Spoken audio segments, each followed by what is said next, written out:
Hi everyone, कैसे हो? उम्मीद करता हूँ कि आप सब अच्छे होंगे। सो बच्चों, क्लास 12 अकाउंटेंसी की क्लास को शुरू करने के लिए रेडी हो? अगर हाँ तो चलो शुरू करते हैं। सो फर्स्ट चैप्टर के साथ हम शुरुआत करने जा रहे हैं। क्लास 12 का फर्स्ट चैप्टर पार्टनरशिप अकाउंट्स। अब पार्टनरशिप अकाउंट क्या होता है सर? मैं आपको बताता हूँ।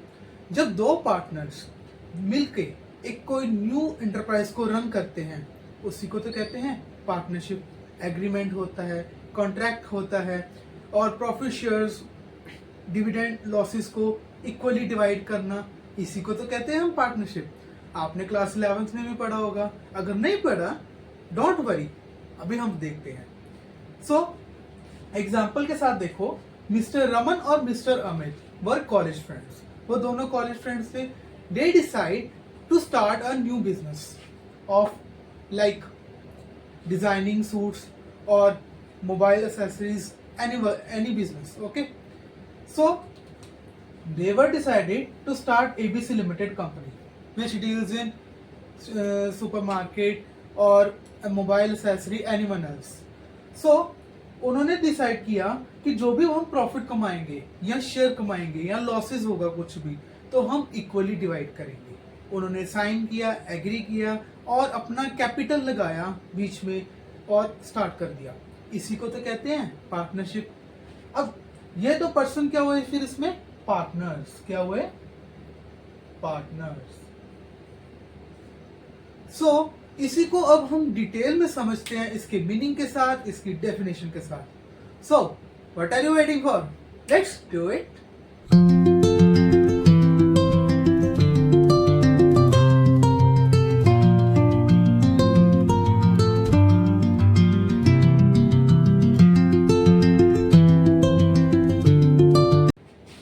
अब हम बात करते हैं पार्टनरशिप का मीनिंग क्या है और डेफिनेशन क्या है। एग्जांपल से तो आपको थोड़ा सा तो क्लियर हुआ होगा, बट मीनिंग में देखते हैं कि एक्चुअल मीनिंग है क्या पार्टनरशिप का। सो देखो, पार्टनरशिप एक रिलेशन है जो कॉन्ट्रैक्ट्स बनाता है, एग्री करता है to run a lawful business और to share the profit of the business by all और any of them acting for all. इसी को हम पार्टनरशिप कहते हैं। डोंट वरी, मैं आपको बताता हूँ। यहाँ पर पार्टनरशिप वही मैंने एग्जांपल में बताया कि दो पर्सन एग्री करते हैं कि हम एक बिजनेस को रन करेंगे, प्रॉफिट्स कमाएंगे, उसको लॉसेस को इक्वली डिवाइड करेंगे ऑफ द बिजनेस। यहाँ तो सारे पर्सन साथ में सारा काम करेंगे, हर पर्सन इंडिविजुअल सारा काम करेगा, या उनमें से दोनों दो पार्टनर्स हैं, 5 पार्टनर्स हैं या 10 पार्टनर्स हैं, जितने भी हैं उनमें से कोई एक पर्सन उन सारे पार्टनर्स के बिहाफ पे काम करेगा। इसी को हम पार्टनरशिप कहते हैं। आई होप कि आपको ये क्लियर होगा। अब हम डेफिनेशन की ओर बढ़ते हैं। According to L H. हैनी क्या कहता है कि जो पार्टनरशिप है वह एग्जिस्टिंग एक रिलेशन बनाता है बिटवीन पर्संस जो कंपीट करते हैं कि कॉन्ट्रैक्ट्स बने, एग्री करें to make a lawful business. Lawful business हो, ठीक है, और to with a view to gain a private gains. जो प्रॉफिट्स है उसके व्यू के अकॉर्डिंग होना चाहिए, उसी को हम पार्टनरशिप कहेंगे।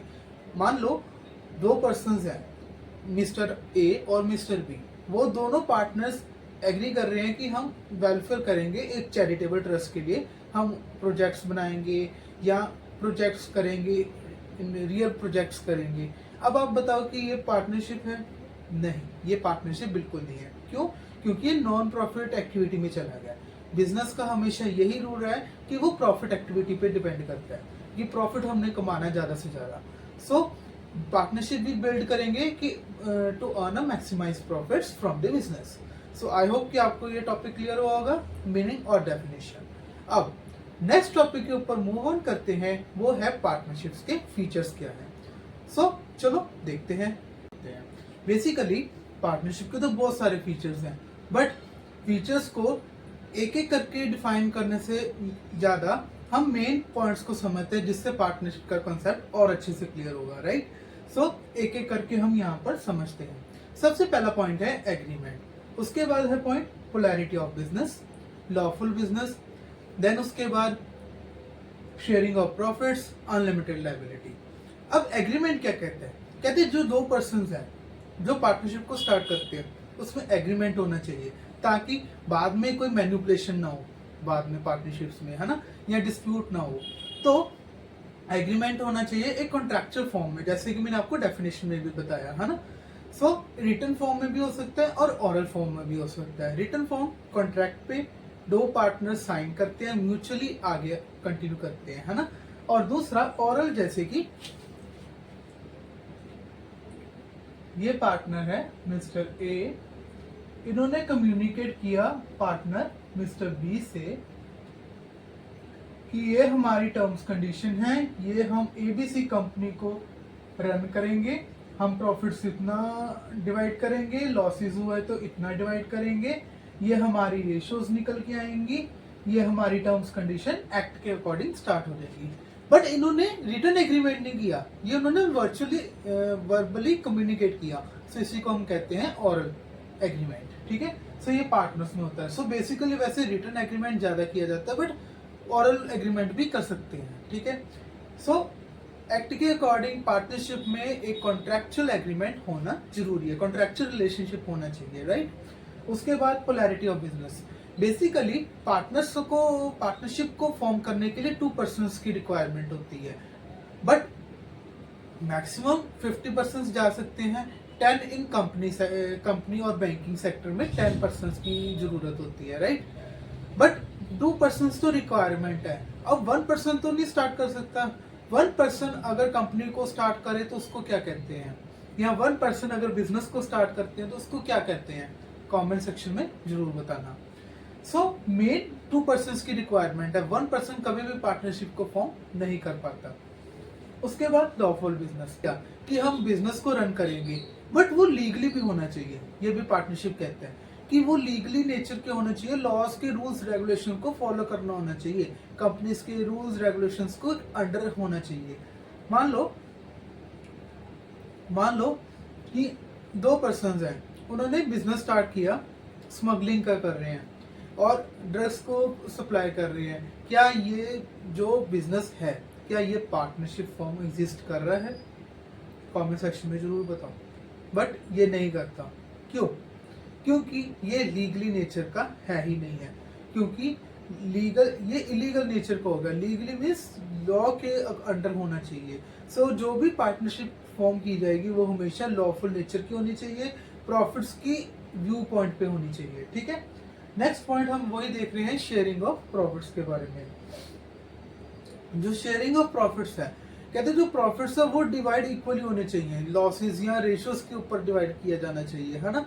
सो जो भी लॉसेस हैं, जो भी प्रॉफिट्स है वो इक्वली डिवाइड किए जाए, ये पार्टनर्स से म्यूचुअल एग्रीमेंट होना चाहिए इसके बारे में, ठीक है।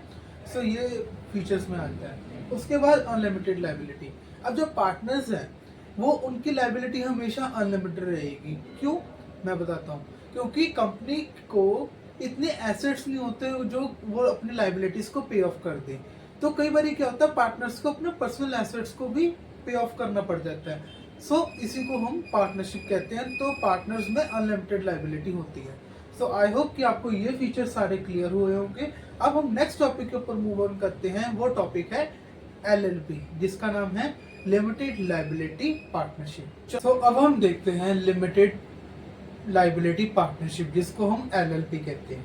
बेसिकली पार्टनरशिप के सारे कंसेप्ट में एलएलपी का कंसेप्ट इतना वाइडली यूज नहीं किया जाता, बट कई बार एग्जाम्स में क्वेश्चंस आ जाते हैं एलएलपी बारे में।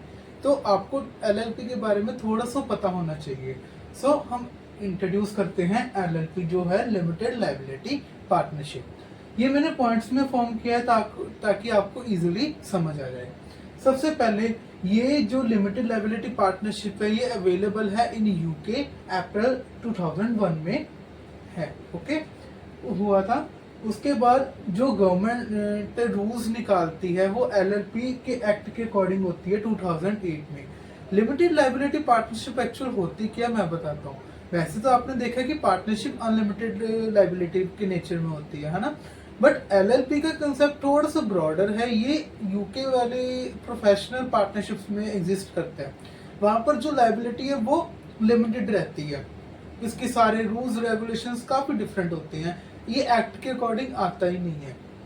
उसके बाद अब एलएलपी रूल्स जो एक्ट है वो 2009 डील करता है, और जो LLP एक्ट है वो 2008 है। ओके, तो 9 रूल्स क्या कहते हैं, जो फॉर्मेशन होती है पार्टनरशिप की, देन मैनेजमेंट, रिकंस्ट्रक्शन हो गई या वाइंडिंग अप हो गई पार्टनरशिप की, ये सारे कंसेप्ट स्टेजेस में, ये सारा जो स्टेजेस हैं पार्टनरशिप की, उसमें LLP काफ़ी रोल प्ले करता है। ठीक है, जिसमें लिमिटेड लाइबिलिटी वो अपने सारे रूल्स के अकॉर्डिंग, वो नेचर वही है सारा काम करना। फिर इसमें शेयरिंग भी होगी प्रॉफिट्स की, देन म्यूचुअल एग्रीमेंट्स भी होंगे, सब कुछ होगा, बट थोड़ा सा जो लाइबिलिटी है वो लिमिटेड नेचर की हो जाएगी। ठीक है, सो इंडियन पार्टनरशिप एक्ट इसमें 1932 इसमें कभी भी एप्लीकेबल नहीं करता LLP में। ओके, सो आपको ये पता होना चाहिए। अगर एग्रीमेंट एब्सेंस हो, पार्टनर्स में एग्रीमेंट ही ना हो, तो जो रूल्स रेगुलेशंस होगी पार्टनरशिप की वो LLP के द्वारा की जाएगी, LLP एक्ट 2009 के अकॉर्डिंग या 8 के अकॉर्डिंग। ओके, उसके बाद जो LLP का मेन फीचर है वो यही है कि सेपरेट लीगल एंटिटी बनती है LLP कंसेप्ट की। ठीक है, सो ये लिमिटेड लाइबिलिटी, बस आपको इतना क्लियर करना है कि जो यहाँ पर जो पार्टनर्स की लाइबिलिटी है वो लिमिटेड रहती है, यूके वाली साइड पे अवेलेबल रहती है। देन इंडियन पार्टनरशिप एक्ट में इसका कोई लिंक नहीं होता। देन उसके बाद जो पार्टनर्स हैं वो म्यूचुअली एग्री करते हैं, ठीक है, और प्रॉफिट्स को शेयर करते हैं। अगर एब्सेंस हो एग्रीमेंट की तो जो सारे रूल्स रेगुलेशंस हैं वो LLP एक्ट 2008 के द्वारा गवर्न किए जाते हैं। एक सेपरेट लीगल एंटिटी है, इससे पार्टनर्स का कोई कंसर्न नहीं होता, बट ये पॉलिसी फॉर्मेट करते हैं, इसको LLP के अंडर चलना होता है। प्रोफेशनल जो कंपनीज होती हैं या प्रोफेशनल पार्टनरशिप्स होती है वही कन्वर्ट करती है LLP में। सो अब हम टॉपिक देखते हैं पार्टनरशिप डीड। अब पार्टनरशिप डीड क्या होता है? पार्टनरशिप डीड मतलब कि पार्टनरशिप एग्रीमेंट। अब ये एग्रीमेंट डीड मतलब सेम है दोनों का। सो पार्टनरशिप डीड एक एग्रीमेंट होता है जो इंस्ट्रूमेंट और बनाया जाता है, ड्राफ्ट किया जाता है और साइन किया जाता है बाय ऑल पार्टनर्स जो पार्टनरशिप में एग्जिस्ट करते हैं। ठीक है, जिसमें एक रूल्स रेगुलेशंस बनाए जाते हैं, भी क्या हमारे रूल्स रहेंगे, क्या रेगुलेशंस रहेंगे, कितना रेट ऑफ इंटरेस्ट हमें देना है, क्या प्रॉफिट्स कैसे डिवाइड किए जाएंगे, लॉसेस कैसे डिवाइड किए जाएंगे, कितनी हमें कैपिटल इन्वेस्ट करनी होगी, या अगर एप्लीकेबल एग्रीमेंट एब्सेंस होता है तो उसके क्या रूल्स होंगे, वो आके हम देख रहे हैं। सो ये सारी चीज़ें इसमें प्रेजेंट होती है, सारे साइन किया जाता है, पार्टनर्स पे एग्जिस्ट किया जाता है, सारी टर्म्स कंडीशंस बताई जाती है, रूल्स रेगुलेशंस बताए जाते हैं। सो इसी को हम कहते हैं पार्टनरशिप डीड। ये अकॉर्डिंग टू कॉलर की डेफिनेशन है, partnership agreement is an instrument drafted and signed by the partners the various rules regulations of the firm. Firm के रूल्स रेगुलेशंस को डिफाइन किया जाता है कि हमें बिजनेस को कैसे रन करना है, क्योंकि हर बिजनेस के कुछ ना कुछ रूल्स रेगुलेशंस होंगे जो अपने प्रॉफिट्स को ज़्यादा से ज़्यादा गेन कर पाए, है ना। सो पार्टनरशिप उसके अंडर ही एग्जिस्ट करती है। इम्पोर्टेंस वही कि राइट ड्यूटीज डिफाइन की गई हैं, एक लीगल डॉक्यूमेंट की तरह ये काम करती है। मान लो अगर पार्टनर्स में आने वाले टाइम में कोई डिस्प्यूट हो जाता है तो एक एज अ कोर्ट में एक लीगल डॉक्यूमेंट की तरह ये काम करता है। उसके बाद अकाउंटिंग रिकॉर्ड में जैसे कि सारी एंट्रीज करना, ट्रांजैक्शंस होना, है ना, सारे जो भी इंटरेस्ट ऑन कैपिटल इश्यूज की जाती हैं, ड्राइंग दी जाती हैं या पेमेंट लोन जो भी दिया जाता है वो सारा डिफाइन करना एक अकाउंटिंग रिकॉर्ड भी होता है पार्टनरशिप डीड। ठीक है, सो ये है सारा पार्टनरशिप डीड के बारे में। अब हम इसका कंटेंट पढ़ेंगे कि पार्टनरशिप डीड देख तो लिया क्या होता है, बट एक्चुअल में क्या क्या उसमें मेंशन किया जाएगा, उसको कहते हैं कंटेंट ऑफ पार्टनरशिप। सो अब हम देखते हैं कंटेंट ऑफ पार्टनरशिप। अब पार्टनरशिप डीड में क्या कंटेंट होता है अब उसको देखते हैं। सबसे पहले आता है name of the firm, place of the business, nature of business, duration of partnership, contribution of capital, profit sharing ratio, partners drawing, interest on capital, interest on drawing, partner salary, bonus, commission. वैसे तो partnership deed content में काफी कुछ चीजें mention होती हैं, rights क्या होती हैं, ड्यूटीज क्या होती हैं, सब कुछ होता है, बट यहाँ पर थोड़े से मैंने पॉइंट्स यहाँ पर मेंशन किए हैं। आई प्रेफर कि आप जो भी बुक फॉलो कर रहे हो उसमें से ये टॉपिक जरूर एक बारी रीड करें ताकि आपको वहां से भी थोड़ी सी डिटेल नॉलेज मिल जाए, राइट। चलो एक एक करके ब्रीफ नॉलेज इसके बारे में लेते हैं। सबसे पहला पॉइंट आता है name of the firm. Partnership deed में सबसे पहला पॉइंट ही यही होता है कि डीड में अपनी फर्म का नेम होना चाहिए। उसके बाद place of the business, business कहाँ पर एग्जिस्ट कर रहा है, अर्बन एरियाज में है या मतलब लार्ज स्केल में है, स्मॉल स्केल में है, वो सारा बिजनेस की जो प्लेस है वो होनी चाहिए जहाँ पर एग्जिस्ट कर रहा है, ठीक है। उसके बाद नेचर ऑफ द बिजनेस, वही मैंने जो बताया आपको, जो लार्ज स्केल और स्मॉल स्केल पे है, कैसा बिजनेस है, लॉन्ग टर्म पे है, छोटे एग्जिस्ट में कर रहा है, वो सारा इसमें आ जाता है, राइट। ड्यूरेशन ऑफ पार्टनरशिप, अब पार्टनरशिप कितने टाइम के लिए चल रही है, कितने टाइम के लिए आपने एक्सेप्ट की है, लिमिट की है, वो सारा यहाँ पर वर्डिंग यानी टाइम पीरियड कह सकते हो आप कि पार्टनरशिप हम कितने ईयर्स तक हम करेंगे। और विलिंग के साथ ही, पार्टनर्स की विलिंग के साथ ही आप इसको डिसॉल्व कर सकते हो, ठीक है। उसके बिना आप पार्टनरशिप को डिसकंटिन्यू भी नहीं कर पाओगे, ठीक है। उसके बाद कंट्रीब्यूशन ऑफ कैपिटल, अब पार्टनर्स में एक पर्सन तो सारा नहीं लगाएगा पैसा, तो पार्टनर्स सारे कंट्रीब्यूट देखेंगे कि इतने कितना परसेंटेज जो है पार्टनर वो कंट्रीब्यूट करेगा कि अपना कैपिटल लगाएगा। मान लो 1 लाख मिस्टर ए ने लगाया, मिस्टर बी ने 2 लाख लगाया, मिस्टर सी ने 3 लाख लगाया, ठीक है। सो ऐसे कंट्रीब्यूशन इसमें सारी मेंशन की जाएगी, कितना पर्सन कितना अमाउंट ऑफ कंट्रीब्यूट करेगा, ठीक है।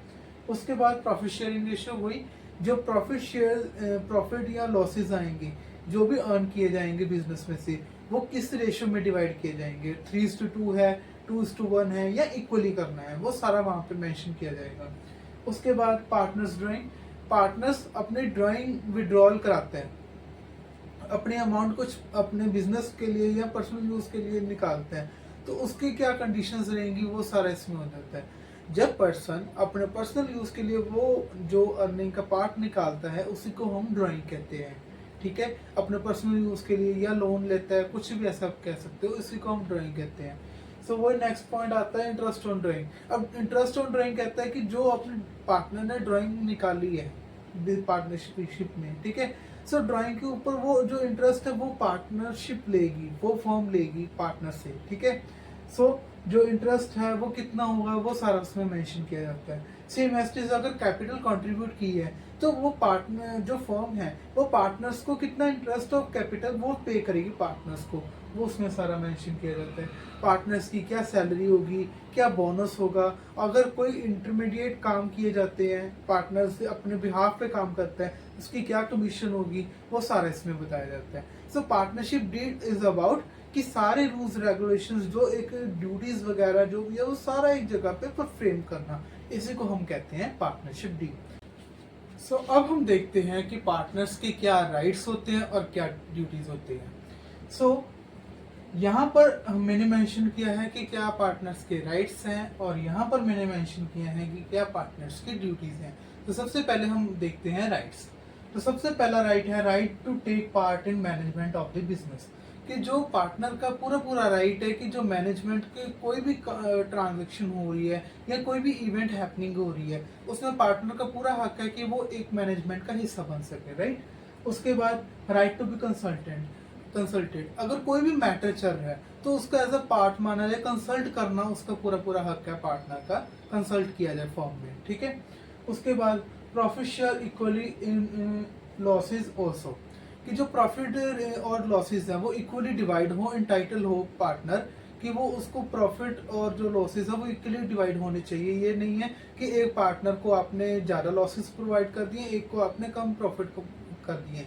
सो मतलब कि जितने भी पार्टनर्स हैं वो इक्वली डिवाइड किए जाने चाहिए। उसके बाद right not to allow admission of the partner without consent of other partners. अब देखो किसी को भी पार्टनर को अलाउड नहीं है कि आप किसी थर्ड पर्सन को एज अ पार्टनरशिप में एडमिट कर रहे हो without the consent of the other partners, कि बाकी पार्टनर्स की कंसेंट के बिना, उनकी सहमति के बिना आप किसी पार्टनर को ऐड ऑन नहीं कर सकते। ये है सारे राइट्स। अब हम ड्यूटीज की बात करें, no partner can not act outside of his authority. अब देखो पार्टनर को सबको पता लग गया कि क्या मेरी अथॉरिटी है, क्या मेरी रिस्पॉन्सिबिलिटी है, तो वो अपनी अथॉरिटी से आगे नहीं जा सकता। ये पार्टनरशिप की ड्यूटी है, पार्टनर्स की ड्यूटी है। Next, no partner can assign और transfer of the interest of the firm. अब देखो फर्म में इंटरेस्ट मिलेगा आपको कैपिटल के ऊपर, या कोई भी आपको इंटरेस्ट है, प्रॉफिट है, शेयर है, आप किसी थर्ड पर्सन को नहीं शेयर कर सकते, थर्ड पार्टी को या अदर पार्टनर को आप नहीं शेयर कर सकते, ठीक है। उसके बाद अ पार्टनर लायबल टू पे profit in a secret mode.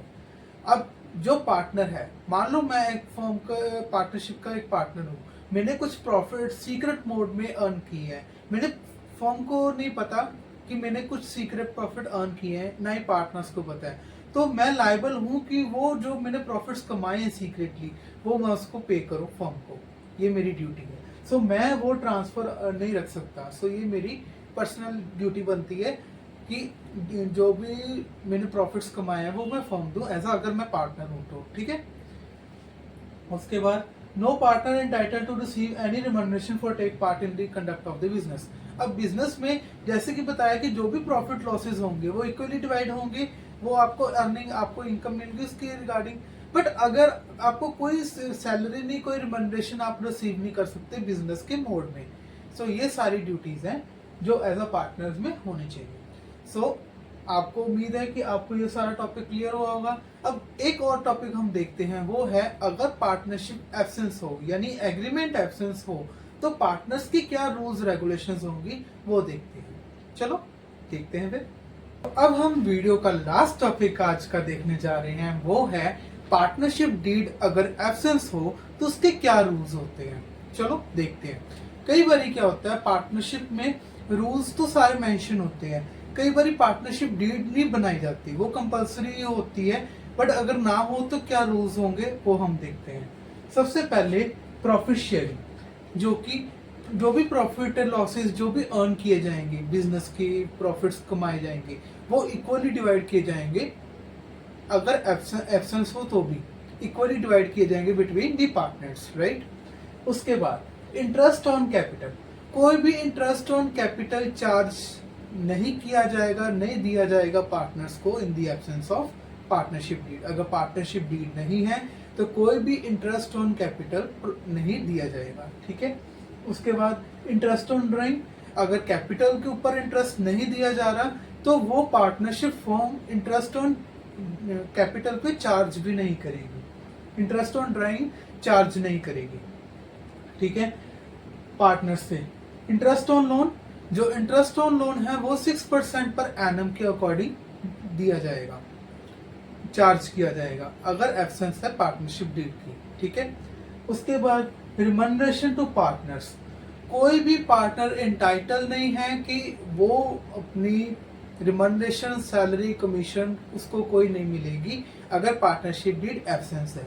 वैसे तो सैलरी, कमीशन, जो भी रिमनरेशन है वो वैसे भी अलाउड नहीं की जाती, बट अगर पार्टनरशिप डीड एब्सेंस है तब भी पार्टनर्स को एंटाइटल नहीं है, उसको कोई भी जो भी है रिमनरेशन, सैलरी, कमीशन वो एंटाइटल नहीं की जाएगी।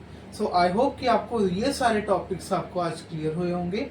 रिगार्डिंग कोई भी डाउट हो वीडियो के तो आप जरूर कमेंट सेक्शन में पूछ सकते हो, और वीडियो के लिए एक लाइक तो जरूर बनता है। प्लीज एक वीडियो को लाइक करें, शेयर करें, कमेंट करें और सब्सक्राइब करें अनोडा स्टूडियोज चैनल को।